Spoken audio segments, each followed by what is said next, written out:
kasih, salam dari United Kingdom. Yang saya hormati Rektor Universitas Muhammadiyah Ponorogo, para tim peneliti ACES Indonesia, dan para hadirin serta saudara-saudara peserta Lokakarya ACES Indonesia. Projek ACES yang didanai oleh UKRI SRC di bawah Global Challenges Research Fund, GCRF, sedang membangun penelitian tentang permainan yang empatik dan inklusif dari inisiatif Game Changers Coventry University, United Kingdom, yang mengandung mitra dari Universitas Malaysia Sarawak, Malaysia, Universitas Muhammadiyah Ponorogo, Indonesia, dan Hanoi University of Science and Technology, Vietnam. Dalam projek ACES, kami sedang menyelidiki dampak pendidikan transformatif melalui pendekatan bermain dan pengalaman terhadap pengembangan ketahanan sosial yang menargetkan anak-anak muda di Malaysia, Vietnam dan Indonesia. Hal ini menyelaraskan dengan tujuan pembangunan berkelanjutan persekutuan bangsa-bangsa tentang pemerataan kualitas pendidikan inklusif. Saudara-saudara peserta Lokakarya ACES Indonesia, melalui aspek pendekatan yang berpusat pada komunitas, kaum muda akan dapat mengembangkan kemampuan khusus yang akan dapat menopang mereka sebagai pembelajar aktif seumur hidup dan kontributor bagi komunitas mereka. Para guru dan kelompok masyarakat setempat dilibatkan dalam projek untuk memanfaatkan pengetahuan dan pengalaman lokal dan untuk memperluas penciptaan bersama dan pemilikan proses pendidikan kepada masyarakat. Hasil projek akan diterjemahkan ke dalam rekomendasi kebijakan dan praktik. Saudara-saudara peserta Lokakarya ACES Indonesia yang saya banggakan, permainan tradisional Indonesia merupakan salah satu aset budaya yang mempunyai ciri khas kebudayaan bangsa Indonesia.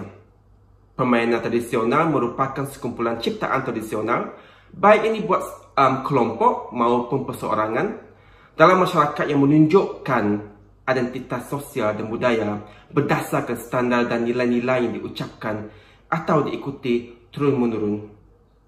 Kita boleh belajar daripada permainan atau aktiviti bermain di mana pendidikan boleh menjadi kreatif dan inovatif untuk menyelaraskan dan memeratakan pendidikan inklusif.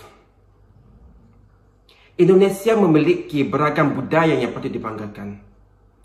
Yang ini bisa kita lihat dari beragam permainan tradisional yang tersebar di pelbagai daerah yang ada di Indonesia. Sepatutnya dapat bangga dengan beragam budaya yang Anda miliki dan harus dilestarikan dan digunakan di dalam pendidikan. Hadirin yang berbahagia, permasalahan seperti pencemaran lingkungan, seperti berasal dari limbah industri plastik, saat ini dinilai menjadi persoalan serius.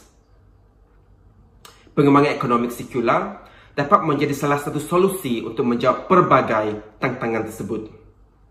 Ekonomi sekular tidak hanya akan berdampak positif bagi upaya pengelolaan limbah atau sampah, tetapi juga menjadi pijakan pengembangan dan penerapan bisnes berkelanjutan di Indonesia. Hal ini tentunya berefek kepada penurunan kemiskinan, peningkatan kesejahteraan dan kesihatan, serta kualitas pendidikan dan kesetaraan gender. Konsep penerapan Green Procurement Policy di Indonesia dapat sebagai bentuk dukungan atas ekonomi sekular yang pastinya dibutuhkan upaya kolaboratif dan dari setiap pihak, baik masyarakat, konsumen, produsen, industri daur ulang, sektor informal dan pemangku kepentingan lainnya. Lokakarya yang akan saudara-saudara ikuti akan mengkombinasikan konsep permainan tradisional dengan salah satunya bahan baku limbah industri yang bisa dipakai untuk dijadikan produk baru yang memiliki nilai tambah. Hal ini bisa sebagai langkah awal dalam mewujudkan ekosistem ekonomi sirkular yang kuat dan tangguh. Terima kasih atas kesempatan yang diberikan. Sukses untuk kegiatan workshop Access Indonesia. Salam dari saya, Profesor Semester Arnab, University of the Kingdom. Assalamualaikum warahmatullahi wabarakatuh. Terima kasih banyak atas waktu yang diberikan. Di sini saya akan menyampaikan beberapa pesan dan informasi yang berkaitan dengan acara yang sudah kami selenggarakan bersama.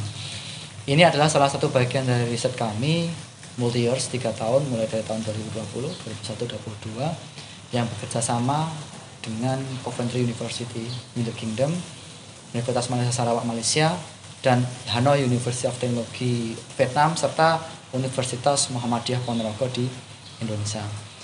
Riset ini sangat sederhana, akan tetapi kita berharap dapat memberikan makna dalam pendidikan di Indonesia. Kami harus berputar otak bagaimana menjadikan riset ini agak sedikit berbeda, karena sebelumnya kita harus melibatkan banyak sekali anak, sekitar 1.000 anak. Karena pandemi kita harus sedikit merubah strategi, di mana kita melibatkan para guru yang nantinya bisa melakukannya untuk anak-anaknya ketika mengajar secara home visit. Jadi kan tidak ada tatap muka di sekolahan, tapi guru-guru ada home visit. Oleh karenanya kita latih pada waktu pagi hari ini guru-guru menjadi ambasador kami atau ACAS Ambassador. Jadi riset ini berkaitan dengan bagaimana sebuah komunitas itu mampu membentuk ketahanan sosial atau social resilience dalam konteks permainan yang menyenangkan, aman, dan frugal. Frugal itu sederhana atau simple. Jadi permainan tradisional nanti bisa menjadi salah satu aspek dalam yang akan kita kembangkan.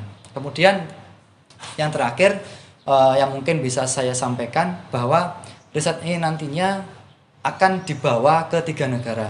Ya, semoga saja pandemi segera berakhir. Jadi nanti setelah di Indonesia kami akan ke UK, kami akan ke Vietnam, dan akan ke Malaysia.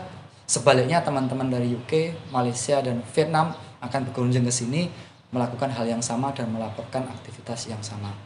Terima kasih banyak, sampai jumpa di Academy Model Centered Educational Model for Social Resilient Society. Terima kasih banyak. Assalamualaikum warahmatullahi wabarakatuh.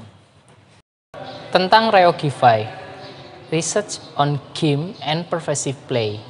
Reogify merupakan bagian dari proyek ACES yang bertujuan untuk menyelidiki pendidikan transformatif menuju pengembangan ketahanan sosial pada kaum muda dalam pendidikan dasar dan menengah melalui lensa dan praktek pembelajaran yang menyenangkan.